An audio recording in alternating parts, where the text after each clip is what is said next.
And for you all, you've got to do, I know it sounds so cheesy, but you've got to do bookmarks.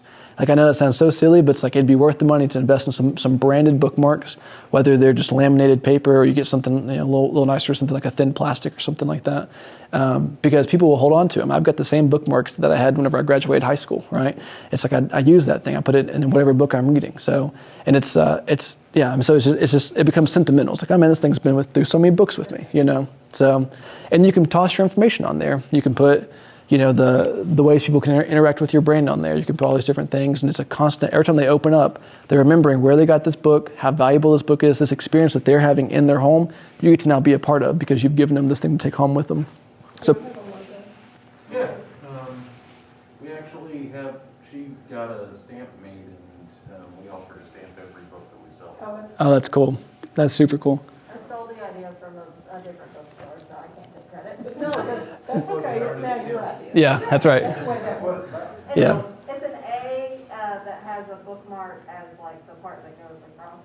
Cool. So, Yeah. I like it. I'm a fan. Yeah, and that's, I mean, like, let's see, what's the best way to put this? It's, in marketing, borrow as much as you'd like, right? I don't think Shakespeare and Company is going to... No, yeah. No, I mean, borrow and make it your own, right? And a lot of what we do, we follow a business out of Toronto. I was telling her some of this, and this guy does some crazy stuff. He buys 500 stickers a week for the print marketing. He's got 30 employees, and he has them run around and put these stickers all over Toronto. I think that's illegal, and I'm not willing to pay any fines for it. Yeah, But he's willing to put up with it or whatever, right? And so they put these big stickers out that has their information on it. And he has filmed himself like walking into nice hotels and the doors just keep spinning. He puts one like on every door as he's like walking through it. It's just like, He actually sticks it on stuff. oh yeah, But yeah. is that print marketing anymore? Wouldn't that be guerrilla marketing by then? So that's what I was going to say. His big thing is guerrilla marketing. Yeah. So it's he really focuses on guerrilla marketing, and something we've talked about, like even for ourselves, just to give you an idea of what guerrilla marketing looks like, is buying a big blow up screen, putting it out by the highway, and then showing off some of our works, some of our clients' websites and things like that. But then saying, have another slide on there that says, if you'd be ashamed to put your website up here for all these people to see, then call us. Here's our number, right? Like that kind of mindset. And so it's a guerrilla tactic, if you will. And so as you think through your own business, what could that look like for you, right? What is that? It's sort of some stunts and different things you can pull. That way you can get people talking about and looking at your brand. And this is where hashtags come into play. So it all circles back around. So I'm going to ask the question, what type of marketing is best for your business? All of them. Don't just get hung up on social media. Do them all. Focus on all of them. And pay-per-click, you have to have a budget for it because you're going to spend money on ads. Well, then put that one to the side for right now. But whenever you get really laser focused in and go, man, we're getting a ton of traffic, a ton of leads that are coming in from Norton, but nothing really from Wise, then start doing pay-per-click for specifically Wise. Target Wise with some pay-per-click advertising, some pay-per-click marketing. So that's kind of the rundown here. And then network and word of mouth marketing. I'll tell you guys right here in this room, this is network marketing. You've already passed business back and forth in here, right? And so being a part of these sort of things, joining a chamber. I'm not sure what all Norton has. We were talking about this a little bit on the phone, but whatever networks are available, you join one of those.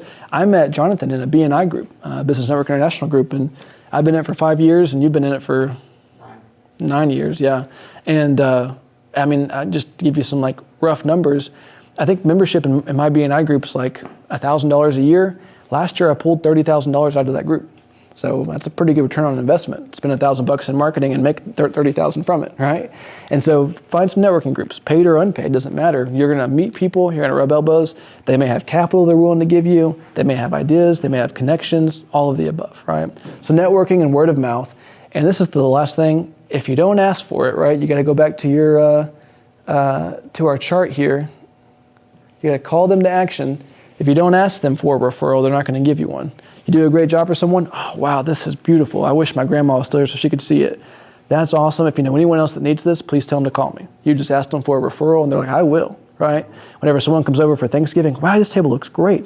Yeah, let me tell you who did it, right? And now because you've asked for it, it's already in their brain. We love coming here. This is one of our favorite restaurants. Awesome. Tell your friends to stop by, right? I mean, all those sort of things. You got to ask for the referral. You've got to ask for people to do this. It's that word of mouth marketing. And I would argue no matter how big the city is, Toronto, Johnson City, or Norton, that's the most powerful. Because if I tell you, yeah, you've got to go over here and you got to use him, or she has the best flower bouquets, you have to go over here, or man, you want a wild night, you got to go over to Dalton's place, right? Whatever it is, right? All of those things, if I'm saying it and we're friends, you're going to listen to what I have to say. Because I am now speaking with authority on your behalf. So ask for the referral, and people will give it to you. What about like the online, like Yelp? That's great. So Google My Business. If you don't have a Google My Business for your business, go set one up. I can send you guys an article if you want to get out there, everybody. We have a step-by-step tutorial kind of set one up on, and it's not super hard, but just have something to kind of follow if you'd like. And then there's a link you can send. I've got another article about how to get more reviews I can send you as well. And the long story there is that you do a job for someone and this is amazing. And like, hey, I'd love a 5-star review. Small business really helps me out a lot. I'm going to send you the link, right? And just ask for the referral. And it feels kind of salesy because you're asking for something from them. But the reality is if they're really appreciative, they're going to be more than happy to do that for you. And it really does go a long way to help you. We have 21 5-star reviews.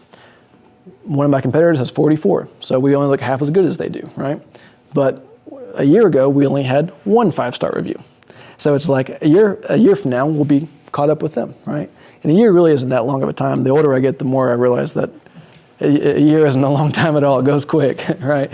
And so it's just, you got to ask for it. You got to start somewhere. So Yelp is great. If you're a restaurant or doing anything very service related, Yelp would be a good place to go. Facebook is a great place to get reviews on there. Google's phenomenal. A lot of people go to Google. Anything service business, or even product-wise, as far as flowers or a restaurant, something like that, people are going to go there as well to get reviews. And people are going to look up, especially something important to them.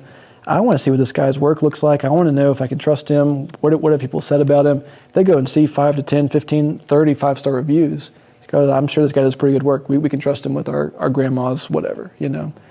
So that's the kind of thing. It's like you got to have, and that's where authority comes back into play. You're the guide who understands their fear. You've got the authority to say, I know I can help you because I've done this before. Look at this portfolio that I have. Or I know I can help you because I also have this empathy. So getting started, you may not have the portfolio, but you have the empathy, right? So, and then you build the portfolio over time. Hey, thanks for watching to the end of this video. We put videos like this out every single week, so consider subscribing. Also, you've heard other YouTubers say, smash that like button. Here, we think you should crush it. See you in the next video.